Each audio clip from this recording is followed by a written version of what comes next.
Hi hello எல்லோரும் வந்து எப்படி இருக்கீங்க? இன்றைக்கி வந்து பார்த்திங்கன்னா டியூஸ்டேக்கான விளாக் தான் உங்கள்கிட்ட வந்து ஷேர் பண்ணுறேன். இப்போ டைம் பார்த்திங்கன்னா கிட்டத்தட்ட ஒரு 4:30 இருக்கும். ஸோ அதனால் பார்த்திங்கன்னா காலையில் எப்போவுமே பார்த்திங்கன்னா நம்ம வந்து விளக்கு பொருத்தி சாம்பிராணிலாம் காமிச்சு தீபம் பொறுத்தது வந்து நம்மளோட வழக்கம். ஸோ அதை தான் இன்றைக்கி நான் வந்து பண்ணியிருக்கேன். அது மாதிரி காலையில் வீடு ஃபுல் அந்த மாதிரி சாம்பிராணி காட்டுறது எனக்கு ரொம்ப பிடிக்கும். ஸோ என்னால் முடியாத நாள் தவிர மற்ற எல்லா நாட்களுமே இந்த மாதிரி வந்து நான் வந்து சாம்பிராணி வந்து காட்டிடுவேன். இன்றைக்கி வந்து சாமிக்கு காலையில் நைவேத்தியம் என்னென்னு பார்த்திங்கன்னா அவல் அண்டு நாட்டு சர்க்கரை. அவல் வந்து பார்த்திங்கன்னா பூஜை ரூம்லேயே ஒரு பாக்ஸில் வந்து சாமிக்குனே வந்து தனியாக வந்து வாங்கி ஸ்டோர் பண்ணி வச்சுருப்பேன்.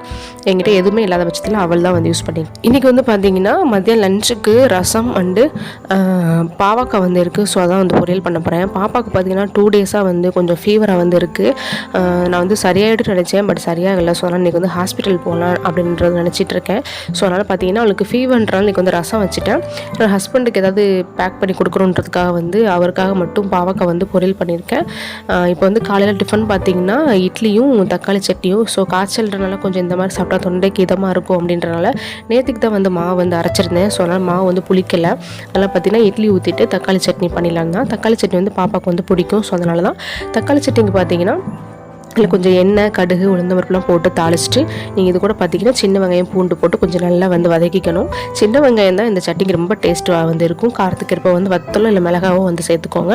நான் வந்து ரொம்ப கம்மியாக சேர்த்துருக்கேன். ஆல்ரெடி பாப்பா உடம்பு சரியில்லை. ஸோ ரொம்ப காரம் வேணாம் அப்படின்றனால கம்மியாக தான் வந்து சேர்த்துருக்கேன். வெங்காயம், பூண்டு, மிளகாய் இதெல்லாம் வதங்கினதுக்கப்புறம் பார்த்திங்கன்னா தக்காளியும் கொத்தமல்லி தலையும் வந்து சேர்த்துக்கலாம். கொத்தமல்லி தலை வந்து கொஞ்சம் அதிகமாகவே சேர்த்துக்கோங்க. டேஸ்ட்டு ரொம்ப சூப்பராக இருக்கும். இதெல்லாம் சேர்த்து கொஞ்சம் கலந்து விட்டுட்டு ரொம்ப சின்ன சைஸில் வந்து புளி வந்து சேர்த்துக்கிறேன். இது வந்து ஆப்ஷனல் தான். வேணும்னா நீங்கள் வந்து சேர்த்துக்கலாம், இல்லைன்னா நீங்கள் வந்து அவாய்ட் பண்ணிக்கலாம். ரொம்ப புளிப்பாக இருக்கும்னு நினைக்கிறவங்க நீங்கள் வந்து அவாய்ட் பண்ணிக்கலாங்க. இது கூட கொஞ்சம் உப்பு இதெல்லாம் சேர்த்துட்டு நம்ம வந்து இதை வந்து சட்னி வந்து ஒரு பக்கம் வதங்கிட்டு இருக்கட்டும். இன்னொரு பக்கம் பார்த்திங்கன்னா நான் வந்து இட்லிக்கு வந்து ஊற்றி வைக்கப்பேன். ஃபஸ்ட்டு பார்த்திங்கன்னா நான் வந்து லஞ்சுக்கு வந்து எல்லாமே சாதம், ரசம், பாவக்காய் பொரியல் வந்து ரெடி பண்ணி வச்சுட்டேன். பாப்பாவுக்கு வந்து பார்த்திங்கன்னா முட்டை வந்து ஆஃப் ஆயிலோ ஆம்லேட் ஏதாவது போட்டு கொடுத்துக்கலான்னு அவளுக்கு மட்டும் லஞ்ச் டைமில் வந்து கொஞ்சம் சூடாக வந்து போட்டு கொடுக்கணும். எங்களுக்காக வந்து பார்த்திங்கன்னா பாவக்காயில் வந்து ரெடி ஆயிடுச்சு. இப்போ வந்து பார்த்திங்கன்னா இட்லி வந்து ஊற்றிடலாம். இந்த நம்ம வந்து ஆல்ரெடி வந்து எப்படி வந்து இட்லி மாவு அரைக்கணும் அப்படின்ற ஒரு மெத்தட்லாம் உங்கள்கிட்ட வந்து ஷேர் பண்ணியிருக்கேன். இந்த மெத்தடில் நீங்கள் ட்ரை பண்ணுங்கள். இட்லி வந்து நல்லா சாஃப்டாக பஞ்சு மாதிரி நல்லா பூ மாதிரி வந்து நல்லா சாஃப்டாக இருக்கும். இப்போ வந்து இட்லி ஊற்றி வச்சுட்டு நான் வந்து பார்த்திங்கன்னா கொஞ்சம் சிங்க்லலாம் வந்து பாத்திரம் இருக்குது, அதெல்லாம் கழுவி வச்சுட்டு போகலாம். இல்லை அந்த வீடு அப்படியே போட்டு போனோம் அப்படின்னா வர்றதுக்கு மத்தியானம் ஆகிடும். இப்போ வந்து பார்த்திங்கன்னா ரொம்ப வெயில் வேறு அடிக்குது. ஸோ அதனால் கொஞ்சம் ஏர்லியாக கிளம்பிட்டு ஏர்லியாக வரலாம். ஏன்னா 2 பேரையும் கூப்பிட்டு போகணும். பாப்பா தம்பி 2 பேரும் கூட்டிகிட்டு போகணும். தம்பி விட்டுட்டு போகிறதுக்கு இங்கே வந்து ஆள் கிடையாது. நான் மட்டும் தான்ன்றனால என்னோடய ஹஸ்பண்ட் ஊட்டி போயாச்சு. ஸோ அவனையும் சேர்த்து கூட்டிகிட்டு போகிறனால வெயில் ரொம்ப அடிக்கிறனால கொஞ்சம் சீக்கிரமாக போயிட்டு சீக்கிரம் வரலாம் அப்படிங்கிறதுக்காக பார்த்திங்கன்னா இங்கே இருக்கிற வேலையெல்லாம் டக்கு டக்குன்னு முடிச்சிட்டோம் அப்படின்னா வந்து கொஞ்சம் நம்ம ஃப்ரீயாக வந்து ரெஸ்ட் எடுத்துக்கலாம். இல்லை வெயிலில் வந்து அலையணும் இல்லையா, அதனால் இந்த பக்கம் பார்த்திங்கன்னா சட்னிக்கு வந்து நல்லா வதங்கிடுச்சு. ஸோ நான் வந்து அடுப்பை வந்து ஆஃப் பண்ணிட்டேன். கூடவே பார்த்திங்கன்னா தேங்காய் வந்து துருவி கொஞ்சமாக வந்து சேர்த்துருக்கேன். கொஞ்சம் அந்த கிரேவிக்கு வந்து திக்னஸ் கிடைக்கும். அதனால் வந்து கொஞ்சம் தேங்காய் வந்து சேர்த்துட்டு ஒரே ஒரு மிக்ஸ் மட்டும் பண்ணிவிட்டு நீங்கள் அடுப்பை ஆஃப் பண்ணிவிட்டு நல்லா வந்து ஆற வச்சுருங்க. ஆற வச்சதுக்கப்புறம் பார்த்திங்கன்னா நீங்கள் ஜாரில் போட்டு வந்து அரைச்சி எடுத்துக்கலாம். பாப்பாவுக்கு பார்த்திங்கன்னா Thursday வந்து ஆனுவல் எக்ஸாம் இருக்குது.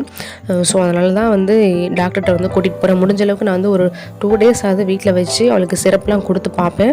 ஆனால் அவளோட உடம்பை பொறுத்தவரைக்கும் பார்த்திங்கன்னா அவளுக்கு டாக்டரை வந்து போய் பார்த்தா தான் அவளுக்கு வந்து சரியாகும். நம்மளே வீட்டில் வந்து அதே சிரப் தான் அவர் மறுபடியும் போனால் கொடுப்பாரு. ஆனால் என்னமோ நம்ம வீட்டில் கொடுக்குறது வந்து அவளுக்கு கேட்கவே கேட்காது. அங்கே போய் கொஞ்சம் காசு செலவு பண்ணால் தான் அவளுக்கு வந்து கேட்கும். அதுவும் எக்ஸாம் இருக்குன்றனால நம்ம வந்து அப்படியே வந்து விட்டுறக்கூடாது அப்படிங்கிறதுக்காக தான். என்னென்னு பார்த்திங்கன்னா ஸ்டார்டிங்கில் ஹோட்டல் எக்ஸாம்க்கெலாம் பார்த்திங்கன்னா அட்டன் பண்ணவே இல்லை. ஒரே ஒரு எக்ஸாம் மட்டும் தான் அட்டன் பண்ணியிருந்தேன். ஏன்னு கேட்டிங்கன்னா அந்த டைமில் வந்து பாப்பாவுக்கு ஃபீவர்ன்றனால ஒரு 10 days வந்து அப்படியே லீவ் போட்டால் எக்ஸாமும் வந்து முடிஞ்சிருச்சு. அதே மாதிரி பார்த்திங்கன்னா ஒரு 2 monthsக்கு முன்னாடியும் ரொம்ப ஃபீவர், அதுக்கும் ஒரு 10 days வந்து லீவ் போட்டான். எனக்கு தெரிஞ்சு யூகேஜியில் பாப்பா அதிகமாக ஸ்கூல் போனோட லீவ் போட்டது அதிகமாக இருக்கும். அவளுக்கு ஃபீவர் வந்தால் அவ்வளோ ஈஸியாக வந்து போகவே போகாது. ஒரு 1 week இல்லைன்னா 10 நாள் வரைக்கும் அப்படியே வந்து இருக்கும். கொஞ்சம் ஹை லெவல்லே அவளுக்கு பார்த்திங்கன்னா உடம்பு வந்து எப்போது ஹீட்டாக இருந்துகிட்டே இருக்க மாதிரி இருக்கும். இருக்கும். ஸோ அதனால் வந்து இன்றைக்கி ஹாஸ்பிட்டல் கூப்பிட்டு போனால் தான் Thursday எக்ஸாமுக்காவது ஸ்கூலுக்கு வந்து அனுப்ப முடியும். அதனால தான் இன்றைக்கி காலையில் கொஞ்சம் ஏர்லியாகவே இருந்துச்சு டக்குன்னு வந்து பண்ணிகிட்ருக்கேன். அதாவது பார்த்திங்கன்னா இப்போ நான் ஏதாவது பூஜைலாம் பண்ணுறேன் அப்படின்னா மட்டும்தான் நான் வந்து 4 o'clock எழுந்திருப்பேன். பூஜை எதுவுமே இல்லை, as usual நம்ம வந்து விளக்கு பொருத்தி சாமி கும்பிட்றோம் அப்படின்னா ஒரு 4:30 ஒரு 4:45 இந்த மாதிரி வந்து எழுந்திருப்பேன். அது இன்றைக்கி வந்து ஹாஸ்பிட்டல் போகணும், கொஞ்சம் ஏர்லியாக போகணுன்றனால எப்போது நார்மலாக எழுந்திக்கிறத விட இன்றைக்கி வந்து கொஞ்சம் முன்னாடியே 4 மணிக்கெலாம் எழுந்திரிச்சிட்டேன். 4 மணிக்கு எழுந்திரிச்சாதான் இந்த மாதிரி சாமியெல்லாம் கும்பிட்டுட்டு வீடை பெருக்கிட்டு நம்ம மற்ற லஞ்சு டிஃபன் எல்லாம் பண்ணிவிட்டு குழந்தையும் கிளப்பிட்டு நம்மளும் கிளம்பி போகிறதுக்கு வந்து கரெக்டாக இருக்கும். நமக்கு வந்து 9:30 வந்து பஸ் இருக்குது. ஸோ அந்த பஸ்ஸை வந்து பிடிக்கணும். இப்போ இட்லியும் சூடாக வந்து சட்னி வந்து ரெடி ஆகிடுச்சு. இப்போ பாப்பாவுக்கு வந்து ஒரு அரை இட்லியாவது ஊட்டி விடணும். ஏன்னா வெயிலில் போகிறோம் இல்லையா, தலை சுற்றிடக்கூடாது. இப்போ நாங்கள் எங்கே இருக்கோம் பார்த்தீங்கன்னா ஹாஸ்பிட்டல் தாங்க இருக்கோம். பாப்பாவுக்கு வந்து ஓரளவுக்கு பரவாயில்ல. இங்கே ஹாஸ்பிட்டல் வந்தோடனே பார்த்தீங்கன்னா கொஞ்சம் ஃபீவர் இருக்குன்னு சொல்லிட்டு சிரப்லாம் வந்து கொடுத்துருந்தாங்க. ஹாஸ்பிட்டல் போயிட்டு வந்துட்டேங்க. இப்போ வர்றதுக்கு பார்த்தீங்கன்னா கிட்டத்தட்ட வந்து ஒரு 1:30 மேலே வந்து ஆகிடுச்சு. நம்ம ஊருக்கு பார்த்திங்கன்னா அதிகமாக வந்து பஸ் வசதியும் கிடையாது. ஸோ அதுதான் வந்து ரொம்ப மைனஸ். குழந்தைங்களை கூப்பிட்டு போயிட்டு இந்த வெயிலில் வந்து பஸ் வசதி இல்லாமல் நம்ம வர்றது ரொம்ப ரொம்ப கஷ்டமாக இருக்கும். வரும்போது பார்த்திங்கன்னா வீட் ப்ரெட்டும் ரஸ்க்கு அண்டு வெள்ளரிக்காய், அந்த வெள்ளரிக்காய் பார்த்திங்கன்னா 20 ரூபாய்க்கு வந்து பஜாரில் வந்து வித்துட்டு இருந்தாங்க. எனக்கு பொதுவாக வெள்ளரிக்காய் ரொம்ப பிடிக்கும். அது இந்த சீசனில் வந்து இந்த மாதிரி பிஞ்சு வெள்ளரிக்காய் வந்து எல்லா இடத்துலையும் வந்து கிடைக்கும் இல்லையா, ஸோ அதெல்லாம் வந்து வாங்கிட்டு வந்தேன். எனக்கு வந்து வீட்டுக்கு வந்தோடனே ஏதாவது நல்லா ஜில்லுன்னு குடிக்கணும்னு தோணுச்சு. ஸோ அதனால் வந்து பார்த்திங்கன்னா முலாம்பழம் வந்து ஆல்ரெடி நம்ம வீட்டில் வந்து இருந்தது. ஒரு ஆஃப் போட்டுட்டும் இது ஆஃப் இருந்தது. ஸோ ஒரு ஆஃப் போட்டு கொஞ்சம் ஒரு ஐஸ் க்யூப்லாம் சேர்த்து ஜில்லுன்னு வந்து ஏதாவது குடிக்கலாம் அப்படின்றதுக்காக தான் அந்த ஜூஸ் வந்து போட்டுட்ருக்கேன். இதில் வந்து நான் சுகர் இதெல்லாம் எதுவும் சேர்க்க மாட்டேன். ஏன்னா அதுவே வந்து கொஞ்சம் நல்லா இனிப்பாக இருக்கிற மாதிரி தான் வந்து இருக்கும். நீ வந்து பால் சேர்த்தினா ரொம்ப டேஸ்ட்டாக இருக்கும். நான் வந்து பால் சேர்க்கல. ஏன்னு கேட்டிங்கன்னா கொஞ்சம் இப்போ வந்து நம்ம வெயிட் லாஸ் ப்ராசஸில் வந்து இருக்கும். ஸோ அந்த பால் இதெல்லாம் வேணான்றனால ஒரு ஐஸ் க்யூப் மட்டும் ஒரு 3 ஐஸ் க்யூப் போட்டு நல்லா பிளெண்ட் பண்ணிவிட்டு அப்படியே ஜெல்லுன்னு வந்து குடிச்சிட்டேன். நீங்கள் வெயிலில் வந்து போயிட்டு வந்ததும் வீட்டில் ஏதாவது ஜெல்லுன்னு இந்த மாதிரி குடிக்கும் போது உடம்பு பார்த்திங்கன்னா அவ்வளோ ஃப்ரெஷ்ஷாக இதமாக இருக்க மாதிரி இருக்கும்.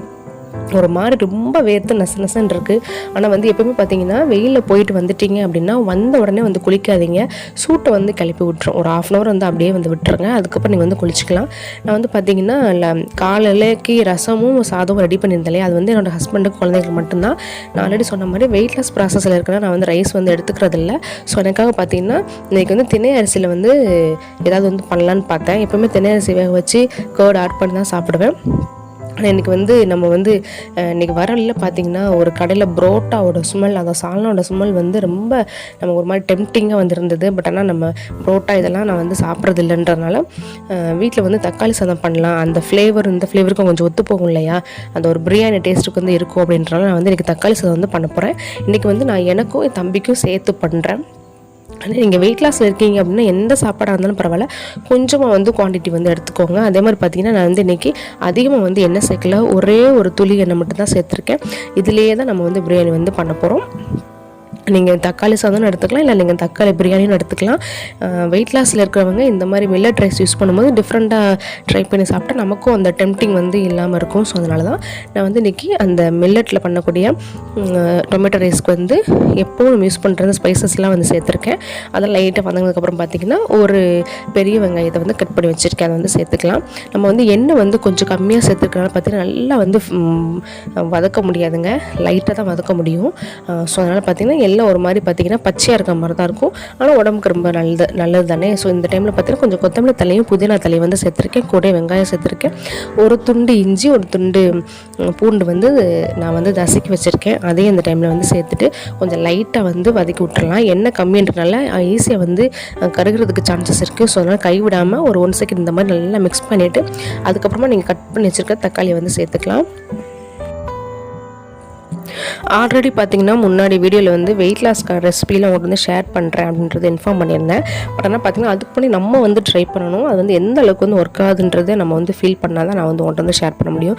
ஸோ அதனால் பார்த்திங்கன்னா நான் வந்து இப்போ வந்து நான் வந்து என்னென்ன ரெசிபிலாம் பண்ணி சாப்பிட்றேனோ அது எதெல்லாம் எனக்கு வந்து பெனிஃபிட் கிடைக்குதோ அதெல்லாம் நிச்சயமாக ஒரு நாள் வந்து உங்களுக்கு தனி வீடியோவாக நான் வந்து கொடுக்குறேன்.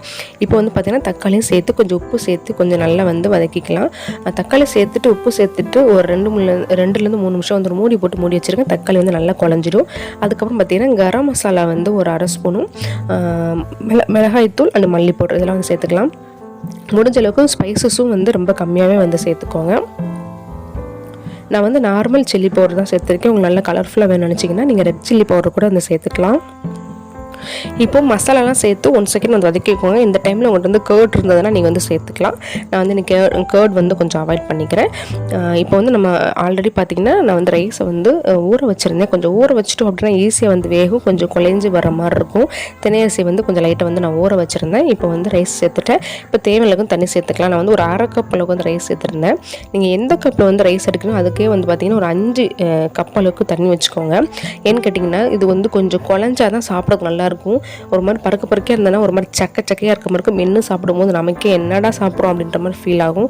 ஸோ அதனால் கொஞ்சம் குலைவாக வந்தால் ரொம்ப நல்லாயிருக்கும். அது முக்கியமாக இந்த தக்காளி சாதம் நல்லா அந்த ஸ்பைசஸோடு நல்லா குழஞ்சு வரும்போது டேஸ்ட் ரொம்ப சூப்பராக இருக்கும். நீங்கள் வந்து மில்லட் ரைஸ் தான் சாப்பிட்றீங்கன்றது உங்களுக்கு ஃபீல் ஆகாது. நார்மல் ரைஸில் நம்ம வந்து தக்காளி பிரியாணி பண்ணி சாப்பிட்டா எப்படி இருக்கும் அந்த மாதிரி தான் இருக்கும். இங்கே வந்து பார்த்திங்கன்னா உப்பு கொஞ்சம் லெமன் ஜூஸ்லாம் சேர்த்து குக்கரை வந்து போட்டு மூடி வச்சிட்டேன். சிம்லேயே வச்சுருக்கேன். ஒரு 2லேருந்து ஒரு 3 விசில் வந்து வரட்டும்.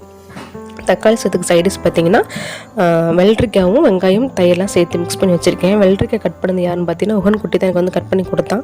அதனால தான் சைஸ் வந்து ரொம்ப பெருசாக இருக்குது. இப்போ பாருங்கள் விசில்லாம் வந்து ரிமூவ் ஆனதுக்கப்புறமா தக்காளி சாதம் பார்க்குறதுக்கு எவ்வளோ சூப்பராக அப்படியே விசில் வரும்போதே பார்த்திங்கன்னா நல்ல ஒரு மனம். எனக்கு வந்து ரொம்ப டெம்டிங்காக வந்து இருந்தது, சாப்பிடணும்னு தோணுச்சு. பட் ஆனால் நம்ம வந்து வெயிலேருந்து வந்ததுனால அப்படியே இருக்கக்கூடாதுனால டக்குன்னு போய் நான் வந்து அப்படியே தலைக்கு வந்து சும்மா மட்டும் தண்ணி ஊற்றிட்டு வந்துட்டேன். வந்ததுக்கப்புறம் அப்படியே ரொம்ப பசி எடுத்த மாதிரி இருந்தது. அதனால் பார்த்தீங்கன்னா இப்போ சாப்பாடு வந்து ரெடி. தக்காளி சாதம் பார்க்குறதுக்கு மட்டும் இல்லைங்க, டேஸ்ட் வந்து வேறு லெவலாக இருக்கும். நீங்கள் வந்து மில்லட் ரைஸில் பண்ணுறீங்கன்னா இந்த மாதிரி ட்ரை பண்ணுங்கள். கூடவே பார்த்தீங்கன்னா ரைத்தா வந்திருக்கு. அதே மாதிரி பார்த்தீங்கன்னா பாவக்காய் கீரை இந்த மாதிரி ஐட்டம்ஸ்லாம் ரொம்ப பிடிக்கும். ஸோ அதனால் பார்த்தீங்கன்னா பாவக்காய் பொரியல் இருக்குல்லையே அதையும் சேர்த்து தான் நான் இன்றைக்கி வச்சு வந்து நான் வந்து சாப்பிட்டுக்க போகிறேன். பாப்பாவுக்கு பார்த்தீங்கன்னா ரசம் சாதமும் ஒரு எக்கில் வந்து லைட்டாக உப்பும் பெப்பர் மட்டும் தூவி அவளுக்கு வந்து ஊட்டிட்டு அவளை வந்து தூங்க வச்சாச்சு. இப்போ நானும் உகன் குட்டி வந்து சாப்பிட போகிறோம். உகனுக்கு வந்து பார்த்திங்கன்னா இந்த மில்லட் தக்காளி சாதம் வந்து ரொம்ப பிடிச்சிருந்துச்சு. ஸோ அவனுக்கு ஊட்டி விட்டுட்டு அப்படி நானும் சாப்பிட்டு கொஞ்ச நேரம் ரெஸ்ட் எடுக்கலாம்னு சொல்லி நல்லா வந்து தூங்கி எழுந்திரிச்சாச்சுங்க. என்னோட விளாக் வந்து இதோட வந்து முடியுது. நான் வந்து நெக்ஸ்ட் ஒரு நல்ல விளாகில் உங்களை வந்து மீட் பண்ணுறேன். அது வரைக்கும் டாட்டா பாய்.